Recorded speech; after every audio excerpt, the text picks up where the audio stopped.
es doctor en Ciencias de la Computación por la Universidad de York, Reino Unido. A partir de 2006 se desempeña como profesor investigador en el posgrado en Robótica y Manufactura Avanzada del Centro de Investigación y de Estudios Avanzados del Instituto Politécnico Nacional Campus Saltillo. Su investigación aborda el descubrimiento de patrones ocultos a través de modelos matemáticos basados en aprendizaje automático. Es miembro del Sistema Nacional de Investigadores. Castellán ha encontrado en la poesía un camino de autoconocimiento que combina con su interés en la ciencia, la psique y el misticismo. Su primer libro, El Día 33, ganó el Certamen Nacional de Poesía de los Juegos Florales Nacionales Universitarios en el 2019. Este libro, Punto en medio de un círculo, ganó el Concurso Nacional de Poesía Enriqueta Ochoa en el 2021. Mario, bienvenido. Nadia, muchas gracias por esta presentación y muchas gracias a todas las personas que están aquí.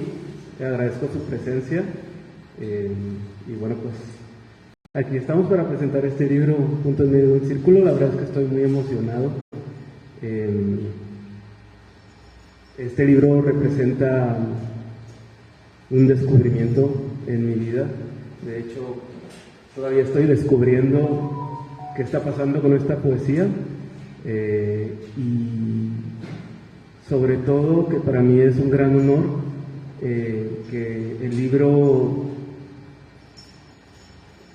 provenga del concurso que lleva el nombre de Enriqueta Ochoa, y estar en Torreón pues es muy muy fuerte para mí la experiencia. O sea, tiene un gran significado llegar hasta este momento. Entonces pues les agradezco su presencia y muchas gracias, Nadia, y bueno, también a la Secretaría de Cultura de Coahuila y al Ayuntamiento de Torreón. Claro que sí. Bueno, para la presentación de este libro, pues más bien me gustaría abrir un diálogo poético con Mario Castellán, que platicáramos un poquito en torno a este libro y en torno a la poesía, a sus intenciones y bueno, que nos abras un poquito el panorama de tú como poeta también, ¿no? Entonces hice algunas preguntas y bueno, vamos a irnos por ahí y pues también a la respuesta pues puedes sumar la lectura de algún poema que consideres significativo para la respuesta, ¿vale? A ver si funciona esto. Bueno, comencemos por el título del libro, Punto en medio de un círculo. Y bueno, el círculo es una palabra pues poderosa para mí, un círculo sin principio ni fin y en el que se contiene todo. La intención del libro, considero, es esta y cada una de sus partes. Pero compártenos, Mario, por favor, cómo concebiste este libro, cómo fueron sus primeros trazos y, claro, un punto muy interesante en la vida de Mario, cómo inició esta relación entre la ciencia y la poesía. Pues, ¿cuántas preguntas? Para mí la ciencia y la poesía son lo mismo, no encuentro diferencia. Entonces sería muy hipócrita de mi parte como decir un poco que hay un límite entre ellas o que una comienza y otra termina. En mi vivencia es lo mismo. Primero me decanté por la ciencia desde mi conocimiento, pero en algún momento llegó la poesía en 2017 y fue una especie de arrebato. Yo no podía dormir, yo no podía, incluso a veces hasta ni conducir, tenía que pararme en alguna gasolinera para escribir, ¿no? Era una posesión pues muy, muy interesante. Y así salió el primer libro, El Día 33, y después, bueno, yo continué escribiendo, de hecho, poemas de Punto en medio de un círculo, también los empecé a escribir desde 2017, pero no entraron en El Día 33. temas recurrentes en el libro o en mi poesía son la madre y el padre. Este libro, Punto en Medio de un Círculo, es como si le hubieran salido brazos al anterior y yo hubiera podido hablar un poco más de mamá y de papá desde el lugar necesario del equilibrio de estas dos energías o de estas dos fuerzas. Entonces, creo que al empezar a hablar de mamá y de papá o a empezar a escribir de ellos, yo logré identificarme conmigo por hablar de ellos, por escribir sobre ellos, porque no solo es escribir, para mí fue meterme en un laberinto lleno de heridas y de luz. Y entonces en ese laberinto me encontré yo en el centro, de alguna forma buscando reconocer mi identidad. Y Punto en Medio de un Círculo, que es el poema que da nombre a este libro,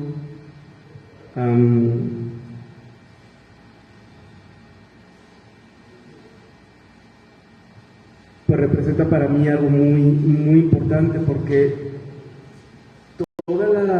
el capítulo, no sé cómo se le llama, la sección de Punto en Medio de un Círculo, yo decía, ¿por qué escribo esto? Que yo tenía un entendimiento de por qué escribía sobre mamá o sobre papá o sobre la ruptura de una relación amorosa, porque son los temas, no es la relación amorosa, mamá-papá, las relaciones de pareja. Pero cuando yo empecé a escribir Punto en Medio de un Círculo, me salió como si, es más, ni siquiera hubo un retrabajo que yo considerara retrabajo de los poemas de esa primera sección. Fue como, ahí está, ¿no? Y yo mismo me preguntaba, ¿por qué escribo esto? O sea, el libro no surgió con la intención de, este va a ser el libro, Punto en Medio de un Círculo, así como surgiría, por ejemplo, un proyecto científico. Yo con un proyecto científico tengo toda la visión de a dónde quiero ir y cómo voy a llegar y la dirección hacia donde quiero, recursos que necesito. Aún así, insisto, la ciencia y la poesía para mí siguen siendo lo mismo. Nada más que el libro poético me parece que se va construyendo a pesar de mis esfuerzos de controlar las cosas. Entonces, pues algo de eso fue Punto en Medio de un Círculo. Escribo ese poema, escribo otros poemas relacionados que quedaron en esa sección y que yo me preguntaba, ¿por qué escribo esto?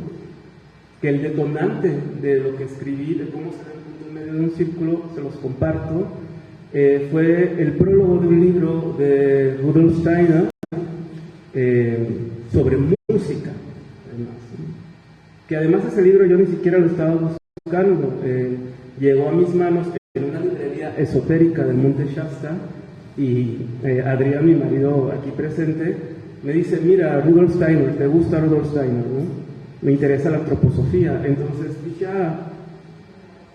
me lo llevo. Y ya en la casa, de regreso del viaje, lo abro y empiezo a leer sobre la música de las esferas, que no es una idea de Rudolf Steiner, pero sí es una idea de Pitágoras, o quien fuera Pitágoras, que habla de la música de las esferas. Entonces, empiezo a leer todo eso y es como si otra vez me llegara una especie de arrebato de que tenía que escribir algo relacionado con eso, con esa intangibilidad que estaba viendo en la música, con ese orden que estaba leyendo acerca de la música, que provenía de las palabras de Rudolf Steiner, pero que tenía que ver con una naturaleza muy mía, que ahora sé cuál es esa naturaleza, y que en su momento no sabía. Es como que simplemente me dejaba llevar y confiaba, ¿no? Entonces, esto lo escribí, el Punto en Medio de un Círculo, y les estoy dando todo este contexto porque si no es un poco difícil entender de dónde viene el poema. No quiero explicar el poema, pero sí necesito explicar el contexto. Yo creo que surgió como en 2020. Sí, fue cuando nos casamos, es cierto. que estábamos en el Monte Shasta, nos casamos en 2020, me llega ese libro, ahorita lo estoy recordando, el libro de Rudolf Steiner, que ni siquiera sé cómo me acuerdo, ni siquiera sé cómo se llama, ni siquiera, ni lo terminé de leer, porque lo puse a escribir. Pero bueno, en 2020 empezó la escritura de punto en medio de un círculo del poema, y de los que están como aledaños, que no tienen que ver con mamá, con papá, ni con un rompimiento amoroso. Entonces, llega el poema, empiezo a escribirlo, y me doy cuenta ahora que era un mensaje para mí yo ahora, para la persona que soy ahora y con el conocimiento que tengo ahora de mí. Y lo que les puedo compartir de esta naturaleza que les estoy diciendo es que soy autista, pero yo no lo sabía. Lo supe el año pasado, en diciembre, después de una serie de diagnósticos y pruebas, etc.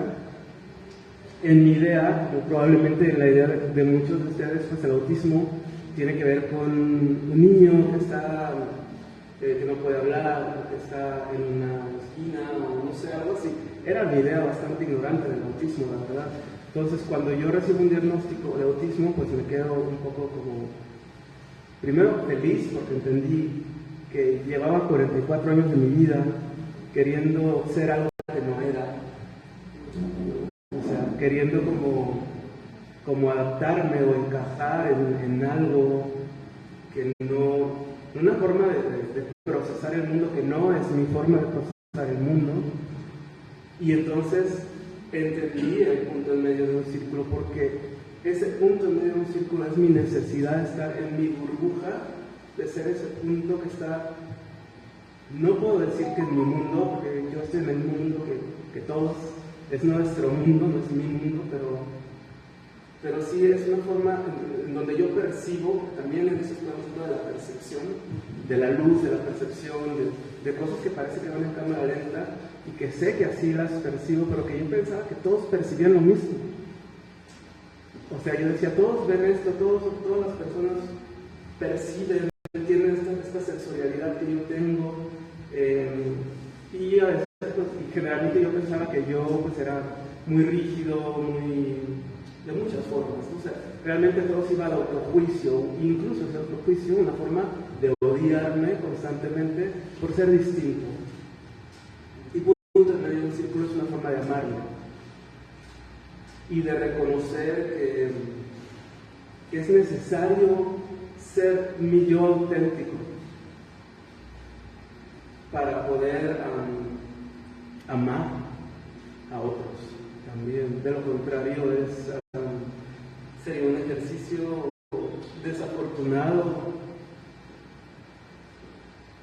inútil, sobre todo porque si hay algo que he entendido ahora, que estoy entendiendo más sin ser autista, es que todo tiene un objetivo, todo tiene una práctica, todo tiene una utilidad. Y si yo no la veo, empiezo a angustiarme, una gran angustia de mi parte. El día 33, el poema que da nombre, que da título a mi primer libro, también es una experiencia autista de mi infancia. Yo no lo sabía. Claro que empecé a escribir ese poema, que es una prosa poética. Yo estaba teniendo un recuerdo de esas experiencias de mi infancia, que eran experiencias de desintegración. Y punto en medio de un círculo de alguna forma me reintegra. Me dicen, no, es que está bien, es que seas ese punto en medio de un círculo y que veas el mundo en cámara lenta y que escuches lo que escuchas y que tu sensorialidad sea muy hipersensorial. Y muchas cosas. Entonces, nadie me tomé mucho tiempo diciendo esto, pero para mí era necesario compartirlo de esta forma, porque cuando escribí este libro, que claro, creo que tuve que pasar por mamá, por papá, por una ruptura amorosa, para poder decir, a ver, todo esto es el afuera y está bien, porque es la otredad.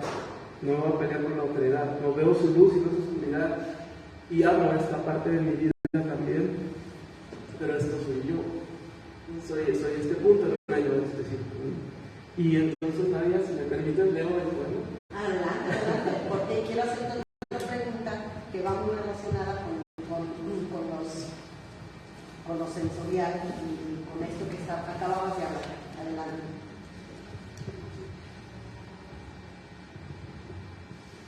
Punto en medio de un círculo. Aquí es un allá bien definido. Un huevo sin cascarón. Un esqueleto blando protegido por esferas de fuego. Soles que imaginan paisajes nocturnos. Aquí el espiral es puesto en marcha. Las células recuerdan palabras que aprendieron de las estrellas. Allá es un aquí en ruinas. Una pirámide de escalones muertos, cuya historia aseguramos nuestra. Para amarte, debo quedarme aquí, donde lejos de ser hombre, me vuelvo partícula de algo que ilumina el fondo de un lago.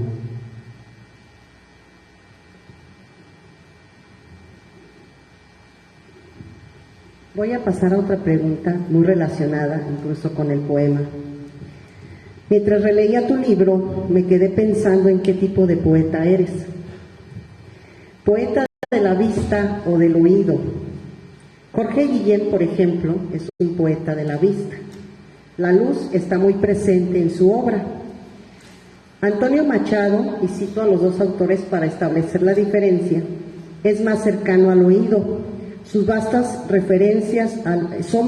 referencias a los ríos, a los pájaros, las fuentes, y el mundo por ello parece articulado, armonioso, las cosas, digamos, están en su sitio. Sinceramente veo en tu libro una preocupación por cubrir estas dos posibilidades, el oído y la vista, pero me gustaría saber qué tipo de poeta eres. Soy un poeta autista. Definitivamente, ahora lo entiendo. Una de mis hipersensorialidades es el oído. Por ejemplo, si hay alguien hablando ahí hacia allá, ¿no?, un poquito lejos, yo alcanzo a escuchar y me cuesta mucho trabajo hablar yo. O sea, es como me traba. Entonces hago de repente un esfuerzo muy grande, sobre todo voces. Cada autista es diferente. No somos iguales, ¿no? Pero yo tengo una hipersensorialidad del oído con las voces. Entonces todo, de hecho, escucho, creo que tengo un umbral del sonido mucho más corto que muchas personas, ¿no? Entonces para mí el oído es una forma de, a veces, de recibir. Es un sensor que es muy delicado, una placenta, que en cualquier momento puedo recibir. Es una invasión, porque después de la invasión sensorial yo caigo en algo que se llama meltdown, que básicamente pues nadie se da cuenta, pero yo llego a mi casa como con un gran cansancio. Por ejemplo, esto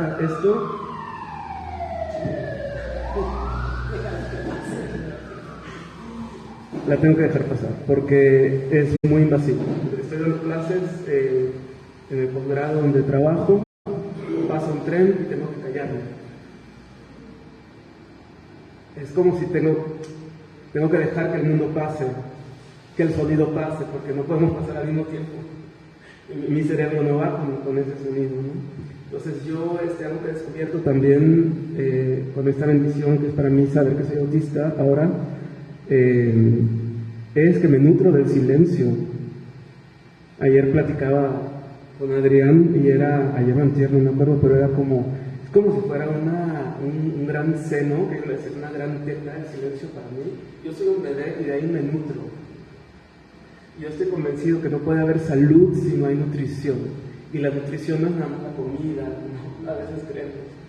O sea, es aquello que yo realmente, auténticamente me nutro. Habrá personas que se nutren de otra cosa, de hacer de comer, o de salir a bailar, o de escuchar música alta, o de meditar. Pero a mí me encanta estar solo y sin nada de sonido.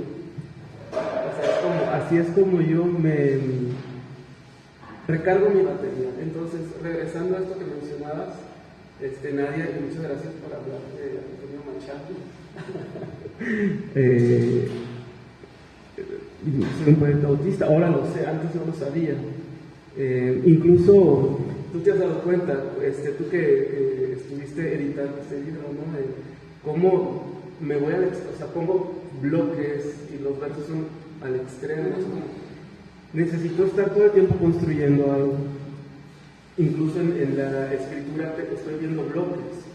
Le decía a Mercedes Luna, una gran amiga y poeta, que además ella me ayudó mucho en mis arrebatos, ¿no? Ella me entendía.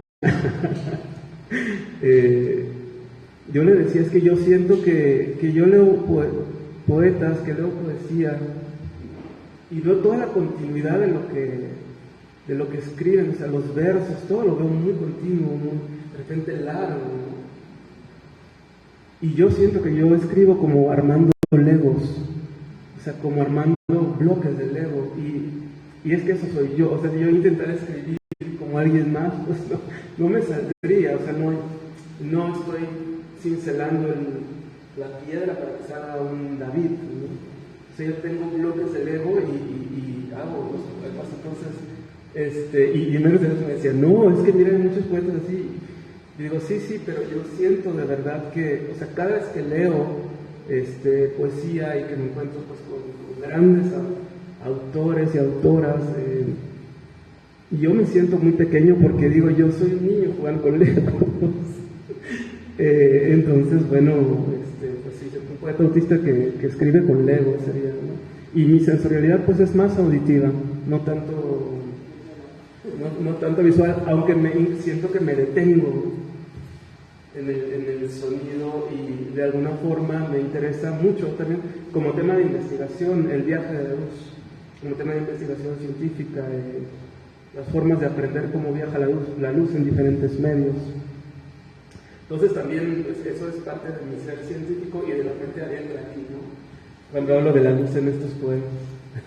¿Qué poema leías para esta respuesta? Leería, permíteme. Sí.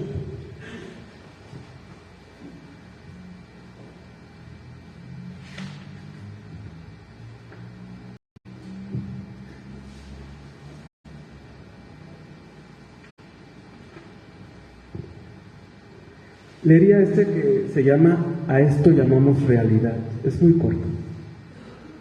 La luz impacta sobre cuerpos invisibles. Su golpe crea la forma, los colores. La transparencia del mundo es ajena a nuestra percepción. No lo es para los ángeles, quienes nos miran por el rabillo del ojo mientras caminamos sin alas, seguros de la tierra firme.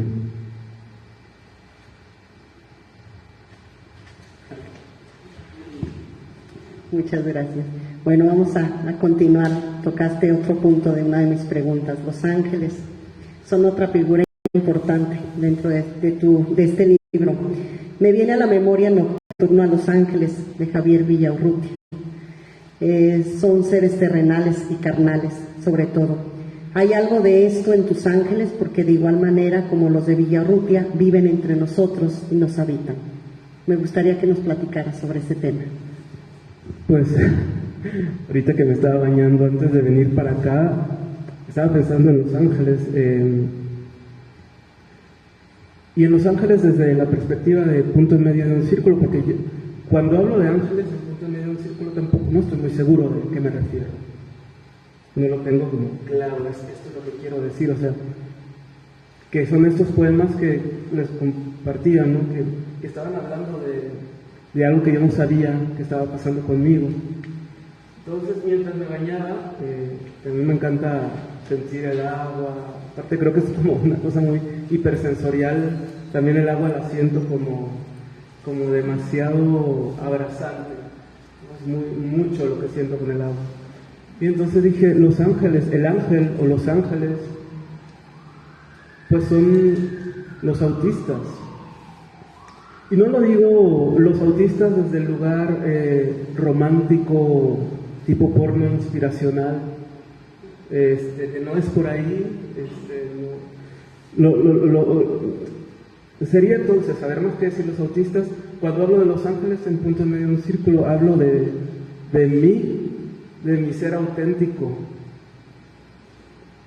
que yo no sabía que estaba escribiendo eso, para que se den una idea. Y ese ser auténtico tampoco es una cuestión como inspiracional de ser auténtico y ya, no sé por qué.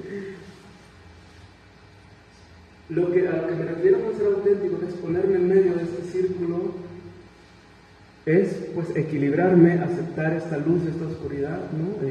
Y vivir en carne propia mis demonios para poder ser quien soy. Entonces, mientras me bañaba pensaba en eso, en los ángeles, y creo que es asible, o sea, esta figura de los ángeles, ¿no? Que pensamos como con alas, y que a mí me encanta todo lo que tiene que ver con angelología, by the way. O sea, me gusta estudiar todo lo esotérico, me encanta la astrología, la angelología, todo lo llamado pseudociencia. Para mí también es ciencia, siendo yo científico, igual que la poesía, es que todo está en el mismo océano, ¿no? Y a pesar de que uso los legos para crear, entonces creo que los ángeles, mientras me venía a pensar en eso, que son esos seres auténticos, en mi caso el autista, que yo no sabía qué era, pero que dentro de mí ya me estaba esperando que yo llegara a ese lugar. Entonces creo que esos son los ángeles.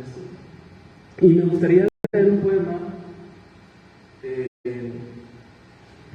al respecto.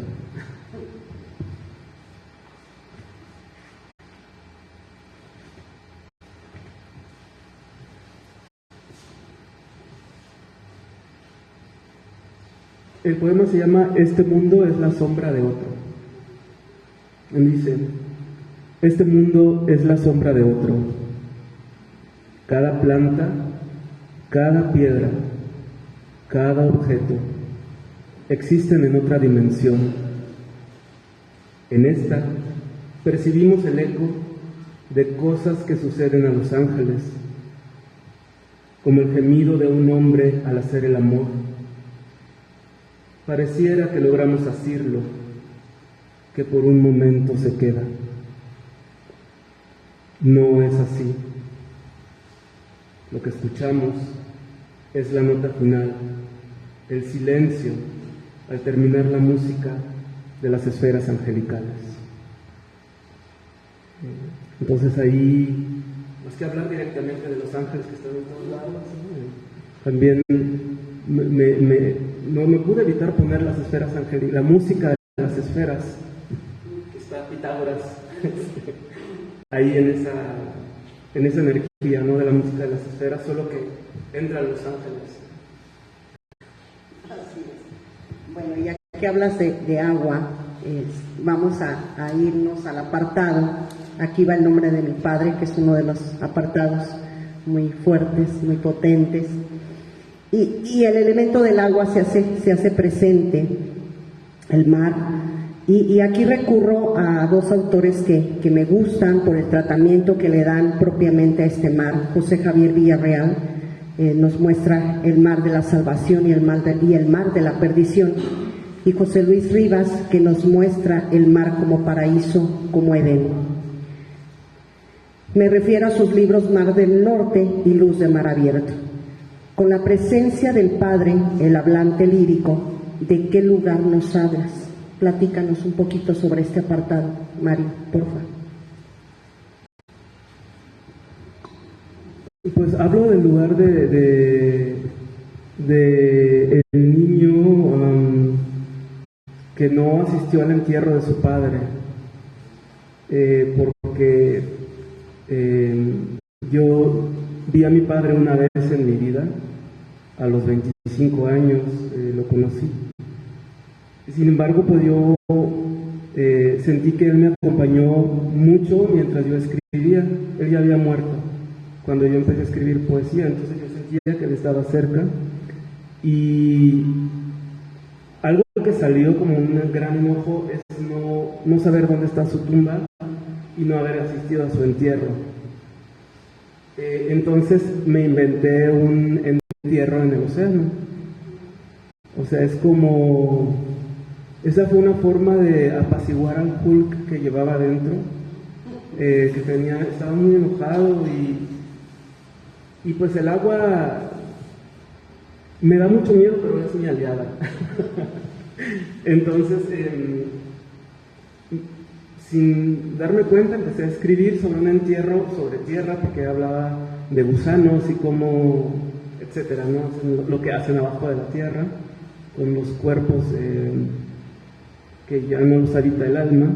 Pero empecé a moverme al océano y escribí cómo, de alguna forma, iba yo soltando a mi papá en el mar, siendo que en el mar, pues a mí es que me da mucho miedo el mar. Y en general, yo no sé nadar, me da mucho miedo el agua. Entonces, pues de alguna forma fue también como aproximarme al miedo, como sin atreverme a saltar, porque pues no se trataba de meterme y terminar ahogado, ¿verdad? Pero sí, pues iba yo en una barca y iba soltando a papá en esa barca. Entonces, pues aprovecho y leo el epitafio, se llama Epitafio este poema para papá, que es el epitafio que yo le escribí. Dicen: fuiste la figura de acción que dejé caer desde mi barca, el superhéroe a escala que se rindió ante la crespa de una ola. Descansa en paz sobre la lengua de Afrodita, confía en su lecho de espuma. Mañana serás tragado por las corrientes de su sexo. Ahí está el epitafio que le escribía a mi papá, y a mi papá le dediqué mi primer libro, el día 33. La dedicatoria era: a mi padre, su nombre debe permanecer anónimo. Y a mi mamá le dediqué este libro, y voy a leer la dedicatoria por si mi mamá está, hola mamá, por si está viendo esta transmisión, que es muy pequeñito. Dice: a mi madre, la estatua que profetizó mi demolición, porque pues pitoniza mamá. ¿Qué más les digo? No tengo nada que decir al respecto. Es que mi pregunta iba por ahí, porque en verdad cuando leí la dedicatoria me quedé así como, ¿qué onda? Y fíjate que me acordé del poema ¿Quién puede vencer al mar?, de Pablo Neruda, a raíz de tu dedicatoria. Y el poema de Pablo Neruda dice: ¿quién puede convencer al mar para que sea razonable? ¿De qué sirve demoler ámbar azul, granito verde? Eso dice el poema, de un fragmento del poema de Pablo Neruda. Y me quedé pensando mucho, y sí quiero que nos platiques esta dedicatoria, cómo va relacionada con el apartado de tu mamá. Sí, bueno, algo que yo me di cuenta con el tiempo es que mi mamá ha sido una madre muy respetuosa, dentro de lo que cabe, porque yo creo que ninguna mamá es completamente respetuosa de sus hijos. O sea, tienen y no soy mamá, desde luego, pero creo que tienen como una necesidad de proteger o de abrazar que yo nunca comprenderé. Pero dentro de todo eso, pues yo me di cuenta con el tiempo que mi mamá era muy respetuosa, de los caminos oscuros hacia los cuales yo me dirigía y que me llevaban a la destrucción. Y ella los veía pero callaba. Y yo eso se lo agradezco mucho a ella, porque me hizo...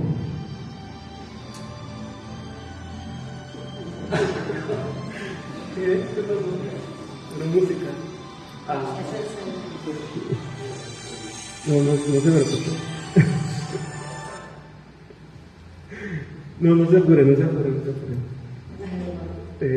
Regreso a recargo. Los engranajes están recargando. A ver, mi mamá respetuosa. Sí, el silencio.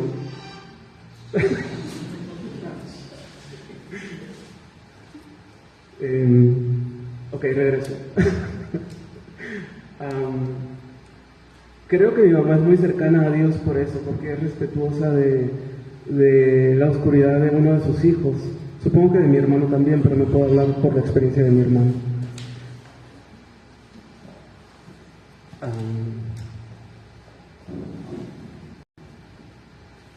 Entonces yo sentí en algún momento, o sea, mi mamá ya sabía hacia dónde yo me dirigía en una relación en la que estuve, que luego me llevó a un divorcio.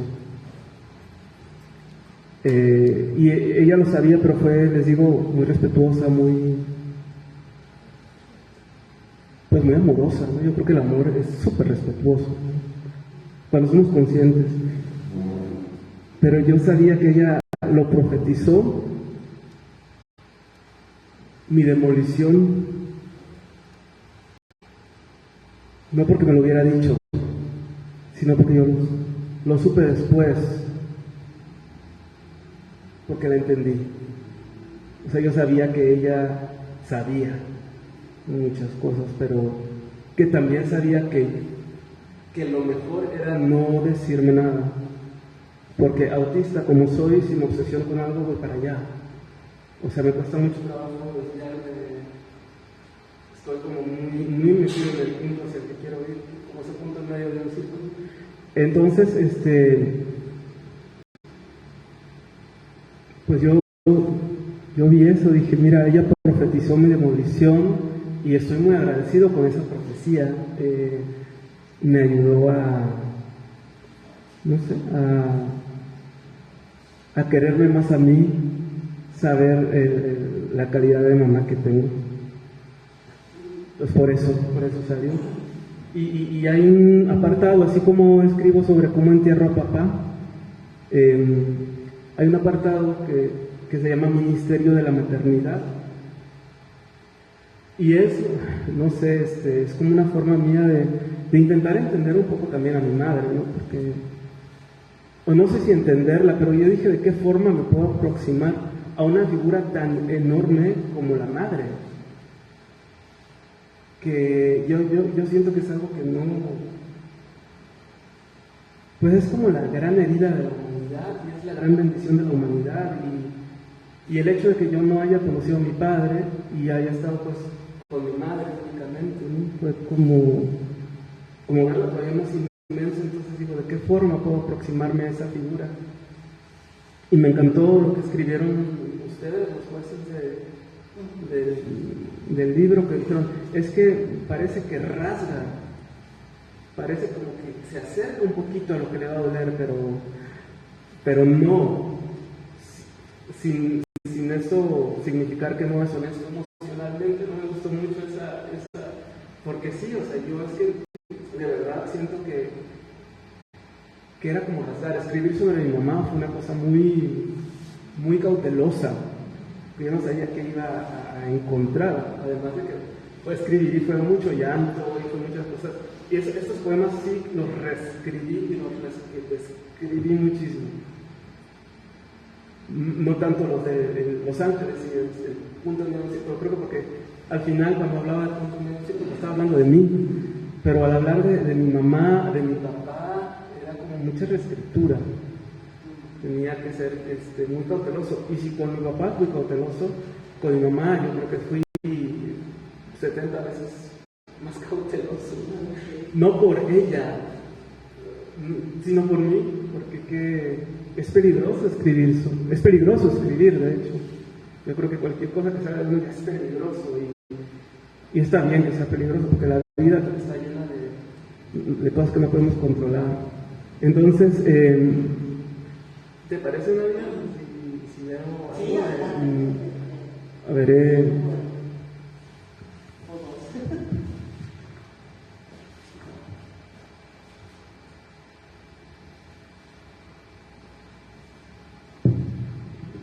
de hecho, así como leí el último poema de la sección de Papá, que se llama Aquí va el nombre de mi padre, esa es la sección, y la sección Ministerio de la Maternidad tiene este último poema, que es que no quiero dejar de aprovechar que estoy en la tierra de Enrique Tocho, la verdad, pero hay algo que en las urgencias de un Dios que pues desde luego es muy herético, o sea, es como, a mí leer Enriqueta en las urgencias de un Dios, por ejemplo, era como, me sentía como purísimamente impío leerla, es que es una cosa así, como muy contrastante, ¿no? Yo me sentía que estaba siendo santificado desde la impiedad de lo que estaba leyendo, y yo pues este poema de las urgencias de un Dios es muy herético, y cuando salió en su momento, pues no sé, es como muy controversial, ¿no? Entonces, yo aquí este pequeño poema se llama Herética Trinidad, y yo no me sentí, o sea, cuando lo escribí no me sentí herético ni nada, pero es como, siento que poetas como ella, como que nos salvaron de por sí, ya al menos hablando de mí, ¿no? Con tantos juicios que he tenido sobre mí mismo, ella abrió puertas para yo ser más libre en mi escritura. Entonces es una forma de agradecer a Enriqueta. Este poema se llama Herética Trinidad. Dice: mamá es un ave de plumas grises, una paloma que ha dejado de volar. Antes sus alas eran blancas, resplandecían entre el padre y el hijo, brillaban para la fotografía familiar. Con los años, su plumaje fue perdiendo resplandor. Tal vez se hartó de su avatar inmaculado, se cansó de no ser igual que un hombre, de no ser humano, o simplemente decidió anidar entre las hierbas que florecen al ras del pavimento.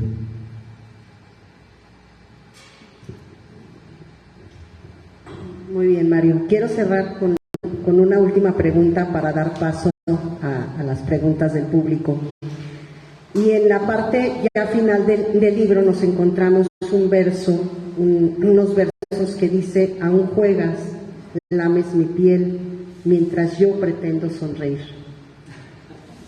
Sí, no sé, pienso que hay después de todo este recorrido, de todo este caminar, hay una idea ya de equilibrio y de estar bien. No sé si sea esa la intención de esta armonía, y no sé si realmente esa sea tu apuesta a la poesía. A ver si entendí. ¿La apuesta a la poesía te refieres, Nadia, a la pretensión de estar bien?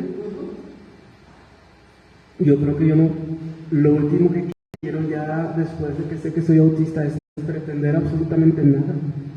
O sea, eso lo tengo claro. Fácil no es, y desde luego que es como el machismo. Yo creo que nunca voy a poder deconstruir mi propio machismo. O sea, por más que diga que estoy deconstruida y que leo, etcétera, ya seguiré siendo machista porque todos lo somos. O sea, es una cosa que está aquí en el mundo, no podemos quitarlo ni sacudirlo. Intentamos ser más conscientes. Entonces yo también necesito deconstruir mi capacitismo, mi hableísmo, porque como ser autista, pues yo también ahora entiendo que soy capacitista, como todos lo somos. O sea, creemos que las personas valen más por lo que somos capaces de hacer. Y entonces no puedo pretender, o sea, parte de pretender que no soy autista es ser capacitista. O sea, seguir en esta situación como diciendo, no soy esta persona, no soy este punto en medio de un círculo, no es cierto. Yo puedo pretender cualquier cosa, yo soy normal, entre comillas, porque esto de la normalidad también es muy, creo que es muy feo. Entonces no puedo pretender, ya no quiero pretender, sí he pretendido, sigo pretendiendo, seguiré construyendo mi pretensión de ser quien no soy. Y como poeta tal vez,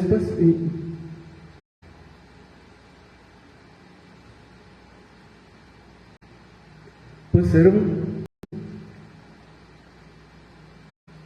poco más humano, ¿no? O sea, acercarme más a mi humanidad con lo que escriba.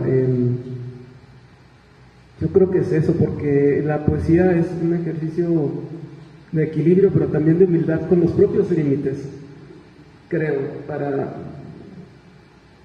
como abrazar mis límites, decir esto, para que sea auténtico, pues tiene que estar dentro de mi propio ministerio, que es el ministerio de Mario Castellán, donde pues ahí está en ese punto en medio de un círculo, ¿no? Entonces la pretensión, gracias que preguntas esto, Nadia, pues es algo que intentar continuar reconstruyendo y ahora con muchas más herramientas, ¿no? La poesía me ayuda a mantenerme aterrizado. Entonces, este verso de un juegas lames mi piel, aunque mientras yo pretendo sonreír, pues habla de una relación amorosa que tuve hace tiempo, que terminó, y donde yo también me di cuenta que yo pretendía mucho, que yo no era la persona que soy ahora, que yo pretendía ser una persona que no era, que yo ni siquiera sabía que estaba pretendiendo, y que por eso era tan infeliz también. Entonces, y no estoy juzgando la relación, porque no quiero hablar mal ni de la persona con la que estuve ni de la relación, pero creo que como seres humanos somos muy infelices y no lo sabemos, no nos lo cuestionamos, tenemos una gran infelicidad por pretender muchas cosas que nos mantienen dentro de una normalidad o pertenencia a costa de nuestra salud mental, a costa de nuestra salud física, a costa de la salud de nuestra alma. Entonces yo pretendía sonreír, pero como dicen, pues con muchas personas sí, pero yo no quiero pretender sonreír pues en ningún aspecto de mi vida, como no es obligatorio pretender, pero pareciera de repente que sí es obligatorio. Me vine en shorts aquí a la presentación, de unos shorts con los que me vine en el carro. Yo no planeaba venirme en shorts, la verdad. Yo planeaba traer mis pantalones y todo, pero por lo mismo, porque es la realidad de una persona autista, ¿no? Porque estaba haciendo mi maleta de unos pantalones, a mí me cambian las cosas y ya me confundo. Y esto es normalmente, y no es una cuestión de que soy distraído, es que se me mueve el mundo cuando me cambian las cosas. Entonces veo un pantalón negro que es de Adrián y yo creo que es mío y lo guardo en la maleta, me lo llevo, me voy con el carro con el short, y antes de venir para acá ya me vengo con el pantalón y me quedo, porque yo me trabo, cuando las cosas no ocurren como planeé me trabo. Pero esta vez, justamente o mágicamente, milagrosamente, pues no me trabé y le digo, es tu pantalón, no sé, obviamente no iba a ni entrar, ¿no? Entonces, y él me dice, oye, pero pues tenemos tiempo, porque él es bien acelerado, si tenemos tiempo, vamos a una tienda aquí rápido. Y le digo, no, porque ahí sería pretender, ¿ves? Le digo, no, porque mira, sí tenemos 40 minutos, a lo mejor ahí tengo un pantalón, pero va a ser un pantalón en que yo compré todo angustiado, que aparte yo con la ropa soy súper sensible a las texturas de la ropa, que si me aprieta tantito, si tiene una cosita que me hace así, voy a estar muy feliz aquí platicando con Nadia y enfrente de todos ustedes, y qué falta de respeto, ¿no? Entonces le digo, pues mira, me pongo el short y ya. O sea, no tengo que pretender es un tema un tanto polémico, yo creo, para todos, ¿no? Empezar a dejar de hacer cosas que no son obligatorias, pero que nosotros mismos nos imponemos que son obligatorias, ¿no? Entonces, pues, en ese apartado, que se llama luz artificial, pues para mí hablaba, o sea, escribí también para sanar las heridas de los lugares oscuros a los que he visitado, que no me arrepiento en nada, o sea, no, insisto, no estoy queriendo juzgar ninguna parte de mi pasado y a ninguna de las personas que he conocido, pero pues me permitió ver quién era y quién ya no soy, y eso es muy sanador, o sea, darme cuenta de quién ya no soy. Y en ese apartado de luz artificial es una forma también como de ir buscando cuál es mi propia luz o la luz natural, que esa luz natural pues sería la que me nutre, la que me atraviesa, la que da mis colores, los míos, no los que estoy pretendiendo dar. De este, ya para cerrar, Nadia, de esta sección me gustaría leer también el último poema,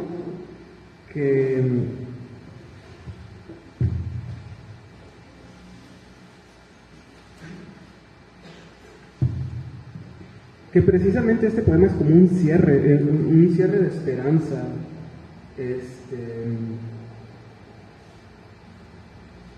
Es como ver hacia adelante. Dice: por cada vez que amé, tomo un puñado de arena. Poco a poco construyo un gran montículo. Al terminar, me alejo. Soy un niño que suspira frente a su castillo. Para volver a amar, espero a que suba la marea. Muchas gracias.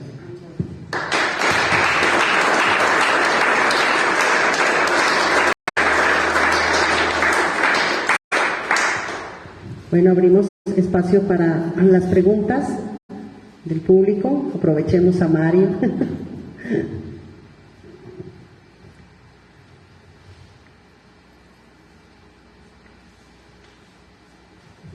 No tengan miedo.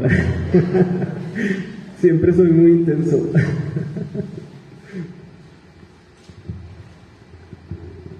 Bueno, de igual manera podemos continuar el diálogo aquí mientras pasamos aquí al brindis. También los invitamos. Está el libro de Mario a la venta, ahí con una cuota de recuperación que ahí afuera les van a decir. Y bueno, pues los invitamos al brindis y a continuar platicando con Mario. Muchas gracias por su asistencia. Muchas gracias.